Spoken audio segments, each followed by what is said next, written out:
Hello everyone and welcome to my channel. Today I'll be teaching you how to make ginger beer like grandma used to make. Quick, easy, and super delicious. The ingredients will be in the description box below.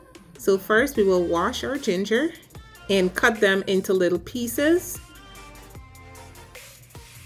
Now we will place the ginger into the blender, add some water and blend until it is nice and smooth. Okay, then we will pour the blended ginger into a large pot. Then we'll add our sugar, sweeten to taste. Here you can adjust your sugar. And grandma used to always add rice.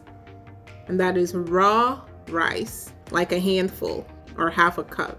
Let this sit for about a day in the refrigerator. So now what I'll do is strain my ginger beer after sitting in the fridge for about 8 hours. I'll remove all the pulp and the rice and we're left with beautiful, delicious ginger beer. Guys, give this recipe a try, or you can tell me how your grandma or how you make your ginger beer in the comment section. Thank you so much. Enjoy.